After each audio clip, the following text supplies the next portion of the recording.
کوئی بھی معاشرہ کیسے ٹوٹتا ہے یہ اچانک نہیں ہوتا۔ اس کے کچھ واضح اشارے ہوتے ہیں، کچھ علامات۔ آج ہم ایک 1400 سال پرانے خطبے کو ایک طرح سے ایک تشخیصی ٹول کے طور پر استعمال کریں گے، یہ سمجھنے کے لیے کہ جب علم کی قدر ختم ہو جائے، جب یقین کی بنیادیں ہلنے لگیں تو معاشرے کا کیا حال ہوتا ہے۔ تصور کریں ایک ایسی دنیا کا جہاں عالم کے منہ پر لگام ہو اور جاہل کو عزت دی جاتی ہو۔ یہ کسی فرضی کہانی کا منظر نہیں، بلکہ ایک تاریخی حقیقت کا بیان ہے۔ اور یہ بیان امام علی کے دوسرے خطبے میں ملتا ہے جو نہج البلاغہ میں درج ہے۔ آج ہم اسی کا گہرائی سے جائزہ لیں گے، لیکن یہ صرف ایک تاریخی دستاویز کا تجزیہ نہیں ہے، یہ اس بات کو سمجھنے کی کوشش ہے کہ جب ایک معاشرہ اپنی اخلاقی سمت کھو دیتا ہے تو اسے دوبارہ جوڑا کیسے جاتا ہے، اور اس میں الفاظ، استعارے، ان سب کا کیا کردار ہوتا ہے۔ بالکل، ہمارے سامنے جو مواد ہے وہ جنگ صفین سے واپسی پر دیا گیا ایک خطبہ ہے۔ تو آج کا ہمارا مقصد صرف اس کا ترجمہ کرنا نہیں، بلکہ یہ دیکھنا ہے کہ اس میں معاشرتی زوال کی تشخیص کیسے کی گئی، اس بحران کا حل کیا پیش کیا گیا، اور یہ سب اس خاص تاریخی لمحے میں کیوں اتنا اہم تھا۔ تو آئیے اس کی گہرائی میں اترتے ہیں۔ اچھا، تو خطبے کا آغاز اللہ کی حمد و ثنا سے ہوتا ہے۔ یہ ایک روایت تو ہے، لیکن یہاں الفاظ بہت خاص ہیں۔ میں اس کی حمد کرتا ہوں تاکہ اس کی نعمتیں مکمل ہوں۔ یہ شکر گزاری صرف ماضی کے لیے نہیں بلکہ مستقبل سے جڑی ہوئی لگتی ہے۔ بالکل، یہ بہت اہم نکتہ ہے۔ دیکھیں، یہ صرف رسمی آغاز نہیں ہے، یہ پوری گفتگو کا آپ کہیں کہ لہجہ اور بنیاد طے کر رہا ہے۔ جب وہ کہتے ہیں کہ میں اس کی نعمتوں کے مکمل ہونے کا طلبگار ہوں، تو وہ سامعین کو ایک امید دلا رہے ہیں۔ وہ یہ کہہ رہے ہیں کہ ہم جس بحران میں ہیں اس سے نکلنے کا راستہ اسی ذات سے جڑا ہے جس کی ہم حمد کر رہے ہیں۔ مطلب مایوسی کے باوجود بہتری ممکن ہے۔ اور پھر وہ کہتے ہیں کہ میں اس سے مدد مانگتا ہوں کیونکہ وہ کفایت کرنے والا ہے۔ یعنی یہ تسلیم کیا جا رہا ہے کہ انسانی کوشش اکیلے کافی نہیں ہے۔ اس کے بعد دو گواہیاں آتی ہیں، توحید اور رسالت کی۔ پہلی گواہی یعنی اللہ کے ایک ہونے کو ایمان کی بنیاد اور نیک اعمال کا پہلا قدم کہا گیا ہے۔ یہاں جو بات دلچسپ ہے وہ یہ ہے کہ اس گواہی کو صرف ایک عقیدہ نہیں کہا گیا، بلکہ اس کے عملی پہلو پر بہت زور دیا گیا ہے۔ خطبے کے الفاظ ہیں کہ یہ آزمائی ہوئی گواہی ہے جس کا اخلاص پرکھا جا چکا ہے۔ تو یہ کوئی تجریدی تصور نہیں ہے، یہ وہ مرکزی خیال ہے جو معاشرے کو جوڑتا ہے، جو شیطان کے وسوسوں کو دور کرتا ہے اور جس پر تمام اعمال کی عمارت کھڑی ہوتی ہے۔ اس کے بغیر سب کچھ مطلب بے معنی ہے۔ تو ایک طرف تو یہ بنیاد رکھی جا رہی ہے کہ ہر چیز کا مرکز اللہ اور اس کا رسول ہے، لیکن اس مضبوط بنیاد کی ضرورت کیوں پڑی؟ اس کے لیے خطبہ ہمیں اس وقت کے معاشرے کی ایک انتہائی تاریک تصویر دکھاتا ہے، اور یہاں بات واقعی بہت دلچسپ ہو جاتی ہے۔ جی ہاں، اور یہ تصویر سمجھنے کے لیے ہمیں اس کا سیاق و سباق جاننا بہت ضروری ہے۔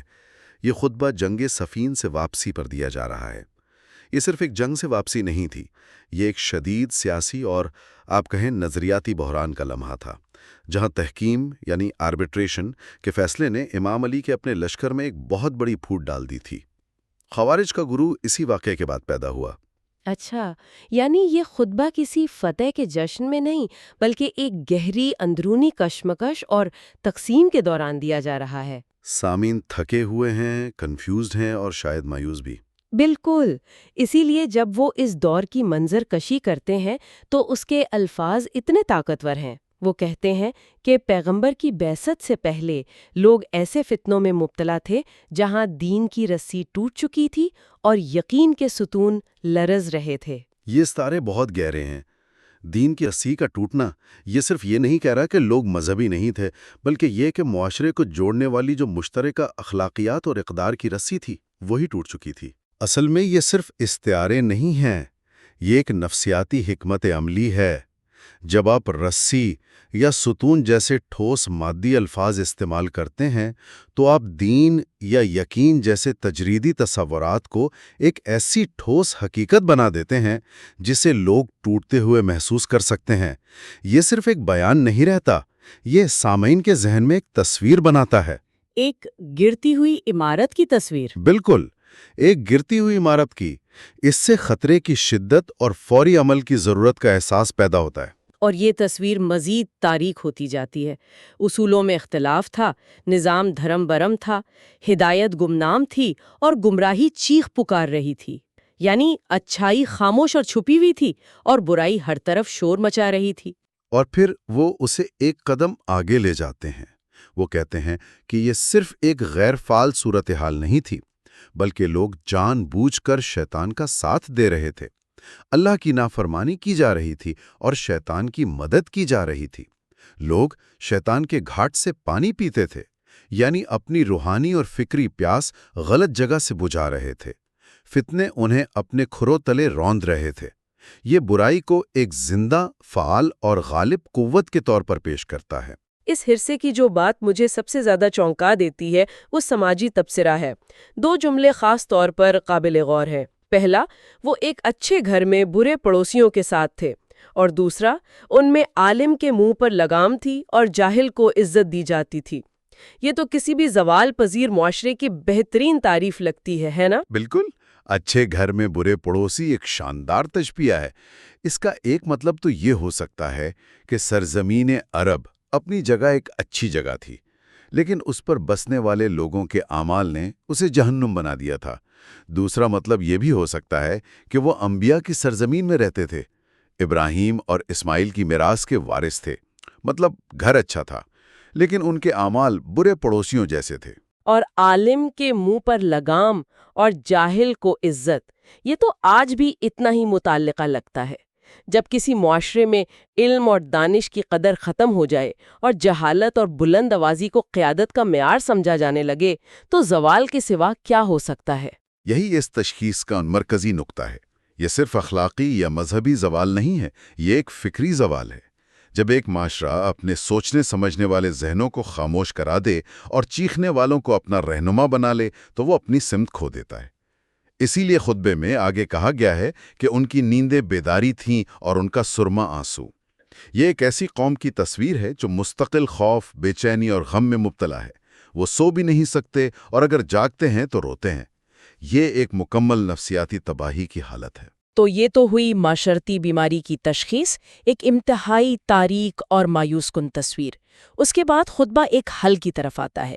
اس اندھیرے کے مقابلے میں روشنی کہاں سے آئے گی؟ اور حل پیغمبر کے اہل بیت کی صورت میں پیش کیا جاتا ہے۔ لیکن یہاں بھی انداز بہت دلچسپ ہے۔ انہیں کسی سیاسی عہدے یا خاندانی اعزاز کے ساتھ نہیں، بلکہ علم اور روحانیت کے استعاروں سے بیان کیا گیا ہے۔ جی، انہیں اللہ کے رازوں کے امین، اس کے علم کا سرچشمہ، اس کے حکمت کا مرکز اور اس کے دین کے پہاڑ قرار دیا گیا ہے۔ دین کے پہاڑ، یہ کتنا طاقتور استعارہ ہے۔ جس طرح پہاڑ زمین کو استحکام بخشتے ہیں، اسے لرزنے سے بچاتے ہیں، اسی طرح یہ ہستیاں دین کو استحکام دیتی ہیں۔ یہ ان کے کردار کی وضاحت کرتا ہے۔ وہ صرف علم رکھنے والے نہیں ہیں، وہ دین کے محافظ ہیں۔ وہ اس کی بنیادوں کو مضبوط رکھتے ہیں۔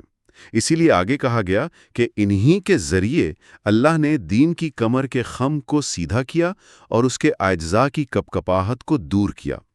یعنی جب دین کمزور پڑا، اس میں بگاڑ آیا، تو انہوں نے اسے دوبارہ اس کی اصل حالت پر قائم کیا۔ لیکن کیا ایک عام سامع جو ابھی جنگ کی تباہی اور سیاسی تقسیم سے گزرا ہے، وہ رازوں کے امین اور دین کے پہاڑ جیسے بلند و بالا استعاروں کو سمجھ پائے گا، یا یہ پیغام صرف خواص کے لیے تھا؟ یہ بہت اچھا سوال ہے۔ میرے خیال میں یہ دونوں کے لیے تھا۔ خاص کے لیے اس میں گہرے علمی اور روحانی معنی پوشیدہ تھے، لیکن ایک عام آدمی کے لیے جو کنفیوژن کا شکار ہے، پہاڑ جیسا ٹھوس استعارہ بہت واضح پیغام دیتا ہے۔ جب سب کچھ لرز رہا ہو تو ایک چیز ہے جو مضبوطی سے کھڑی ہے، یہ استحکام اور آپ کہیں گیون کا پیغام ہے۔